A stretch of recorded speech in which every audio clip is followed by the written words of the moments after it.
के इस अंक में हम बात करने जा रहे हैं बच्चों के लिए और उनकी माताओं के लिए। जो नवजात बच्चे होते हैं, कहा जाता है कि माँ का दूध अमृत तुल्य होता है, और ऐसे में जब माँ का दूध जो निकलता है वो यदि जब सूख जाता है, जैसे कहते हैं जैसे स्तन सूख जाते हैं, तो ऐसे में बच्चे को दूध नहीं मिल पाता, उसको पौष्टिक आहार नहीं मिल पाता उसका, तो ऐसे में उसको बाहर का कृत्रिम दूध पिलाना पड़ता है। तो सबसे पहले मैं जानना चाहूंगा आखिर इस तरीके की जो समस्या होती है, जो कि एक स्वाभाविक है दूध उतरना बच्चे के जन्म के बाद, और ऐसा अगर नहीं होता और ये अप्राकृतिक तौर पर अगर इस तरीके से चीजें होती हैं, तो इसका सबसे बड़ा जिम्मेदार कौन होता है?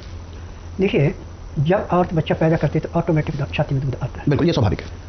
परंतु यदि वो एलोपैथिक दवाइयाँ ओवरडोज खाती है और खान पान ढंग का नहीं है तो छाती सूख जाती है, लटक जाती है। यानी जैसे कोई पेड़ पे बेल चढ़ी, उस पेड़ को काटते हुए बेल को नीचे उतार दे, वो मुरझा जाती है, ऐसी छाती लटक जाती है, उनमें जान नहीं रहती। सबसे पहले तो छाती को दूध बढ़ाने का नुस्खा, जिस पे औरत की छाती में दूध नहीं, बच्चा भूखा मरता है, रोता है और दूसरे किसी जानवर का दूध पिलाना पड़ता है, उसको चाहिए कि 250 ग्राम गाय के दूध में 10 ग्राम स्थावर और लट्ठी, यानी 5-5 ग्राम लट्ठी और स्थावर 10 ग्राम दूध में उबाल के, जैसे खीर पकाते हैं ऐसे इसको पका के 1 गिलास सुबह 1 गिलास शाम को दे, तो 3 दिन में जो छाती में बिल्कुल सूख चुकी थी, दूध की बूंद भी नहीं थी, वो एक बच्चे के बजाय 4 बच्चों को दूध पिला सकती है। ये इसका एक बहुत जड़ी बूटियों का गुण है, स्थावर का और लट्ठी का। परंतु यह गाय के दूध में, भैंस के दूध में देंगे दूध तो बढ़ेगा, परंतु बच्चे को पचेगा नहीं, उसको उससे ज़्यादा दस्त लगेगा। अच्छा, गाय का दूध पाचन शक्ति में भी अच्छा और दस्त नहीं देता, ये बड़ी विशेषता है।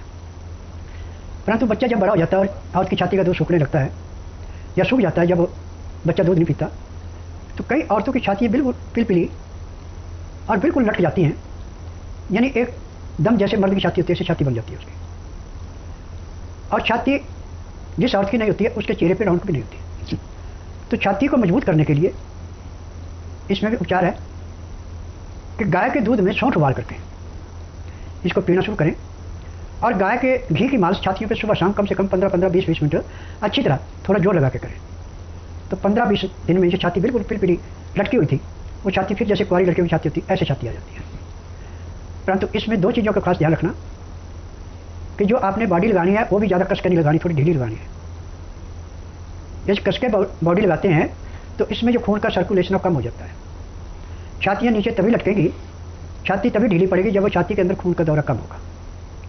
खून के दौरे का बढ़ावा करने के लिए, नॉर्मल करने के लिए गाय के दूध के अंदर सौंठ उबाल के पीना और गाय के घी की मालिश छातियों पे करने से, जैसे सर्दियों में रबड़ ठंड लगने से सिकुड़ के टाइट हो जाती है, ऐसे छातियाँ जो है बिल्कुल मजबूत और ऐसी बन जाती है जैसे कुंवारी लड़की की है, उम्र चाहे आपकी कोई भी है।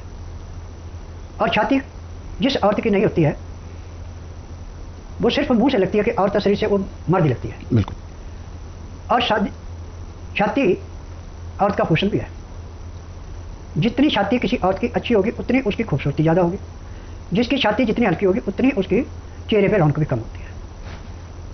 और इसमें 2 चीज़ों पर विशेष ध्यान देना कि चीनी का प्रयोग बिल्कुल नहीं करना, चीनी आपको नुकसान देगी। बिना मसाले का गुड़ा शक्कर जितना मन करे उतना खा सकते हैं, कुज्जा मिश्री है, शेला मिश्री है, इसको खा सकते हैं, परंतु चीनी से परहेज रखना। और अन्न जो भी आपने खाना है, पहले अन्न को पिसाने से पहले पानी से धो के सुखा लें, सुखा करके 3-5 साल जो भी आपने नाज मिलाने मिला के जो भी पिसाने सबको धो के सुखा लें। इसमें 50 ग्राम अजवाइन भून के और 100 ग्राम तिल भून के मिला दें, फिर इसका आटा पिसाएँ। आटा ऐसा पिसाना है जैसे हाथ में रेता सरकता है, ऐसे आटा सरके, ज़्यादा मुलायम ना हो। अब इसकी रोटी बनाने के लिए उतना ही आटा लेना जितनी आपको भूख है। रोटी बना के आपने ज़्यादा देर तक नहीं रखनी, यदि रोटी एक बार बनाने के बाद ठंडी होगी फिर उसको दोबारा आप गर्म करके खाते तो वो भी नुकसान करती है।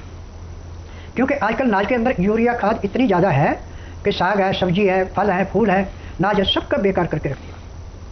ये ठंडी होके खाने के बाद अंदर गैस बहुत ज़्यादा बनाती है, कब्ज पैदा करती है। परंतु जब आप ताज़ी गर्म गर्म रोटी खाते हैं, गर्म गर्म सब्जी खाते हैं, खाना खाते समय 2 गिलास गर्म पानी, लहसुन, प्याज, अदरक का रस मिला के पीते हैं, तो आपकी पाचन शक्ति बड़ी तेज़ी से काम करती है। और जितने आपकी पाचन शक्ति मजबूत होगी उतने आप स्वस्थ रहेंगे। आज ये बीमारियाँ इतनी ज़्यादा फैलती जा रही हैं, ये सब आपकी अपनी देन है, क्योंकि खाने का आपका टाइम नहीं है फिक्स। कभी खाना खा रहे हैं आप 12 बजे, कभी खा रहे हैं 1:30 बजे, कभी खा रहे हैं 2 बजे, कभी खा रहे हैं 3 बजे, ये खाना पचता नहीं है। खाने का भी एक नियम है, सूर्य उदय होने के 2 घंटे से लेकर 12 बजे के अंदर अंदर जो खाना खाया जाता है बड़े आराम से पच जाता है, परंतु 12 बजे के बाद जो खाना खाया जाता है वो खाना पचता नहीं है। और खाना खाने के बाद 5 मिनट के लिए वज्र आसन बैठना बहुत जरूरी है। उसके बाद 10 मिनट घूम करके 20 मिनट के लिए सब आसन लेट जाए, 5 मिनट के लिए बाईं साइड लेटे, 3 मिनट के लिए दाईं साइड लेटे, फिर उठ करके जो भी आप काम करेंगे शरीर में इतनी चुस्ती आएगी जैसे आप 8 घंटे की निद्रा पूरी करके उठे। परंतु खाना खाते समय 2 गिलास पानी पीना अति आवश्यक है। उसका नियम है कि 2-4 गिलास खाना खाया, 2 घूंट पानी पिया, 2-4 गिलास खाना खाया, 2 घूंट पानी पिया। पानी पीने में, खाना खाने में आप 1 घंटा लगाते हैं, तो मैं दावे से कह सकता हूँ कि जब तक आपके शरीर के अंदर सांस, आपको किसी डॉक्टर हकीम के पास जाने की जरूरत नहीं पड़ेगी, आपकी पाचन शक्ति मजबूत रहेगी, आपको कोई रोग नहीं होगा। परंतु जब आपकी पाचन शक्ति कमजोर पड़ेगी तो आपको रोगों से जूझना ही पड़ेगा।